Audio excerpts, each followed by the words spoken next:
அனைவருக்கும் அனைவருக்கும் வணக்கம். என் பெயர் எஸ். மெர்சி. தேவகோட்டை சேர்மன் மாணிக்க வாசகம் நடுநிலைப்பள்ளியில் 7ஆம் வகுப்பு படிக்கிறேன். அபியும் கவியும்.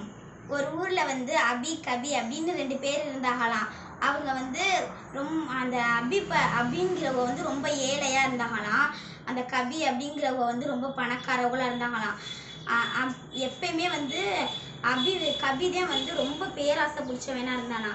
என்ன இவங்க கிட்ட ஏழையா இருக்காங்க அப்படின்னு சொல்லிட்டு ஸ்கூலில் படிக்கும்போது கூட நீ ஒரு ஏழை, நாங்கள் தான் பணக்காரவங்க அப்படின்னு சொல்லிட்டு ரொம்ப தொல்லை பண்ணிக்கிட்டே இருப்பான் ஸ்கூலில்.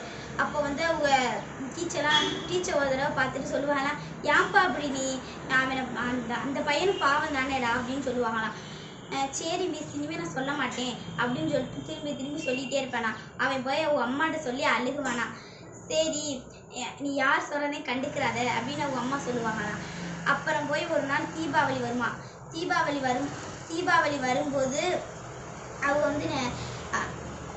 வரும்போது அவன்லாம் நிறைய ட்ரெஸ்ஸு எல்லாமே இது பண்ணுவானா. அதனால அவனும் ஆசைப்படுவானா. அம்மா அபியும் ஆசைப்படுவானா, அம்மா எனக்கும் ட்ரெஸ்ஸெலாம் வாங்கித்தாங்கம்மா அப்படின்னு சொல்லுவாங்களாம். என்கிட்ட பணம் இல்லைடா அப்படின்னு சொன்னோன்னே அவன் புரிஞ்சுக்குவானா. சரிடா அப்படின்னு சொன்னோன்னே ஒரு தடவை அவனுக்கு அபிக்கு ஒரு கார் இடிச்சிருமா. கபிக்கு கார் இடிச்சோன்னே அவனுக்கு ஆக்சிடெண்ட் ஆயிருமா.